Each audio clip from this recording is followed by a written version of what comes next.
മിശിഹായിൽ അത്രയും സ്നേഹമുള്ളവരെ, ഇന്ന് കർത്താവിൻ്റെ സ്വർഗാരോഹണ തിരുനാൾ.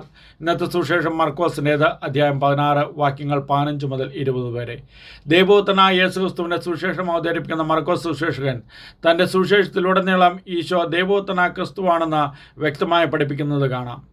ഈശോയുടെ കുരിശുമരണവും ഉത്ഥാനവും സ്വർഗാരോഹണവും അവിടുന്ന് ദൈവപുത്രനായ മിശിഹ ആണെന്നതിനുള്ള വ്യക്തമായ സാക്ഷ്യങ്ങളെയാണ് മർക്കോസ് സുവിശേഷകൻ അവതരിപ്പിക്കുന്നത്. വിശ്വാസരാഹിത്യവും കഠിനഹൃദയമുള്ള ശിശു സമൂഹത്തെയാണ് ഈശോ തൻ്റെ സുവിശേഷ ദൗത്യം ഏൽപ്പിക്കുന്നത്. ഈശോയുടെ പ്രവൃത്തി നമുക്ക് 2 സന്ദേശങ്ങൾ നൽകുന്നുണ്ട്. ഒന്നാമതായി, കുറവുകളും പോരായ്മകളും ഉള്ളവരായിരിക്കാം നമ്മുടെ കൂടെ ഉള്ളത്, എന്നാൽ ആ കാരണത്താൽ അവരെ ഒന്നും സഭയുടെ ശുശ്രൂഷ മേഖലകളിൽ നിന്ന് മാറ്റി നിർത്തുന്നില്ല. അവരെയും ഉൾക്കൊള്ളുവാനും സഭയോട് ചേർത്ത് നിർത്തുവാനും നമുക്ക് സാധിക്കണം.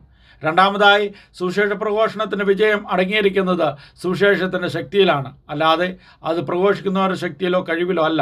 സുവിശേഷ പ്രഘോഷണത്തിലൂടെ പ്രഘോഷിക്കപ്പെടുന്ന വചനത്തിൻ്റെ ശക്തിയിലാണ് സുവിശേഷം ഫലം പ്രകടിപ്പിക്കുന്നത്. സുവിശേഷത്തിന് സാക്ഷ്യം വഹിക്കുന്നവർ ബലഹീനരാണെങ്കിലും അവർ സാക്ഷ്യം നൽകുന്ന വചനത്തിൻ്റെ ശക്തിയാൽ അവരുടെ സുവിശേഷ സാക്ഷ്യം എപ്പോഴും എല്ലായ്പ്പോഴും ഫലദായകമാകും. സുവിശേഷത്തിന് ആരും അന്യരല്ല, എല്ലാവരും സ്വന്തമാണ്. സുവിശേഷം എല്ലാവരുടേതുമാണ്, എല്ലാവർക്കുമുള്ളതാണ്. എല്ലാവരെയും എല്ലാറ്റിനെയും ചേർത്ത് നിർത്തുന്ന സുവിശേഷ ദർശനം സ്വന്തമാക്കുന്നവരാണ് യഥാർത്ഥ ക്രിസ്തു ശിഷ്യൻ. അയക്കുന്നവൻ കൂടെയുണ്ട് എന്ന ഉറപ്പാണ് ക്രിസ്തു ശിഷ്യൻ്റെ ബലം. ഈശോ സുവിശേഷ ദൗത്യമായ ശിഷ്യരെ അയക്കുക മാത്രമല്ല ചെയ്തത്, അവരോട് കൂടെ ആയിരുന്നുകൊണ്ട് അവരോട് പ്രവർത്തിച്ച് അവരുടെ പ്രേക്ഷിത ദൗത്യം ഫലദായമാക്കുകയും ചെയ്തു.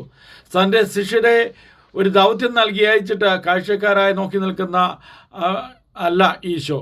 പ്രത്യുത അവരുടെ കൂടെ എപ്പോഴും എല്ലായ്പ്പോഴും ആയിരിക്കുകയും അവരോടൊപ്പം പ്രവർത്തിക്കുകയും ചെയ്യുന്ന യഥാർത്ഥ ദൈവമാണ് നമ്മുടെ രക്ഷകനായ യേശുക്രിസ്തു. അവിടുന്ന് ഒരിക്കലും തൻ്റെ ശിഷ്യരെ അനാഥരായി വിടുകയില്ല. അവർ സുവിശേഷത്തിന് സാക്ഷ്യം നൽകേണ്ട കർമ്മമണ്ഡലങ്ങളിലെല്ലാം അവിടുന്ന് അവരോടൊപ്പം ആയിരിക്കുകയും അവർക്ക് വേണ്ടി പ്രവർത്തിക്കുകയും ചെയ്യും.